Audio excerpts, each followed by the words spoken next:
AITA for kicking my sister and her newborn out because she keeps calling my dog dirty? I, 28M, have a golden retriever named Max. He's my absolute best friend, my baby, my rock. I've had him since he was a tiny, clumsy ball of fluff, and he's been by my side through thick and thin.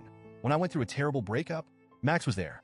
When I lost my job and was spiraling into depression, Max was the only thing keeping me sane. The point is, this dog isn't just a pet to me. He's family. Now, enter my sister, Lisa, 32F. Lisa and I have always had a decent relationship. Not super close, but we got along well enough. She's never been an animal lover, but she was never outwardly hostile toward Max either. That is until she had a baby. Lisa and her boyfriend split up a few months before she gave birth, and since she didn't have anywhere to go, she asked if she could stay with me temporarily until she figured things out. I said yes, of course, because, well, she's my sister, and I wasn't about to let her be homeless with a newborn. I knew it might be a bit of an adjustment since I live alone and am very used to my routines, but I figured we'd make it work. I did not expect it to turn into World War III over my dog. Lisa moved in when her baby, Sophie, was about 3 months old. The very first thing she said when she walked into my house wasn't, "Thanks for letting me stay," or even, "I really appreciate this." No. The first thing she said was, "EW, does he always sit on the couch? That's so unhygienic." I should have known right then that this was going to be a nightmare. I kind of laughed it off and told her, "Yeah, he does. He's super clean, don't worry." She made a face but didn't say anything else at first. Over the next few days, the comments kept coming. Dogs don't belong inside, especially not with a baby around. You know they carry bacteria, right? The baby's immune system is still developing. Can you at least keep him out of the living room while we're in there? I was shocked. I mean, yeah, I knew Lisa wasn't a dog person, but I didn't think she hated them. At first, I really tried to be accommodating. I agreed to keep Max out of the nursery because, fine, that's her space, and I get wanting to keep it baby-proofed. But it quickly became clear that wasn't enough for her. One day, I caught her with a bottle of disinfectant spray, soaking the couch where Max had been sleeping. I mean, the cushions were literally wet. "What the hell are you doing?" I asked. She looked at me like I was the crazy one. "I don't want my baby rolling around in dog germs," she said, like it was the most obvious thing in the world. I tried to explain that Max is bathed regularly, vaccinated, and probably cleaner than half the people she interacts with on a daily basis. But she wasn't having it. She kept saying things like, "It's just not safe for the baby," and "You wouldn't understand because you don't have kids." Over the next few weeks, she kept pushing the boundaries.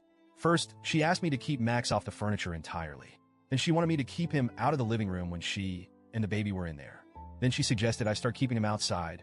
That was when I finally snapped and told her, "Lisa, this is Max's home. He is not an outdoor dog, and I'm not going to start treating him like he's some dirty street animal just because you have a baby."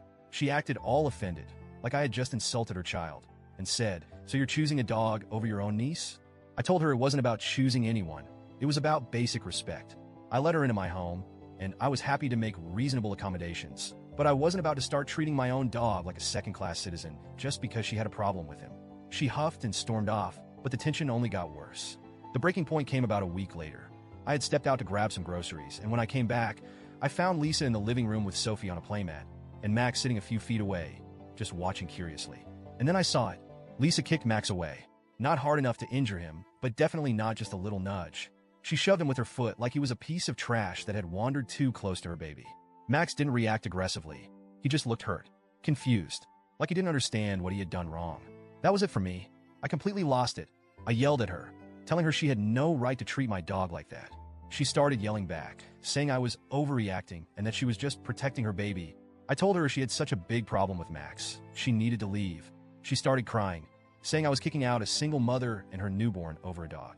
I told her no, I was kicking her out because she was being disrespectful, rude, and borderline abusive toward my pet in his own home. She packed up her things, well, just a few bags in the heat of the moment, and left crying. She ended up staying with our parents. Now my parents are furious with me. They're saying I should have been more understanding, that Lisa is hormonal and struggling, and that I should have put family first. I keep hearing the same line over and over. A baby's health comes before a pet. And yeah, obviously, if Max was actually a danger to Sophie, I would understand. But he wasn't. He was just existing in his own home, minding his own business. And Lisa was actively mistreating him. I feel guilty because, yeah, I did kick out a struggling new mom. But at the same time, I feel like I had to. She was making my home miserable. She was treating Max terribly. And she was acting like I was in the wrong for not wanting to exile my own dog. So, Reddit, AITA?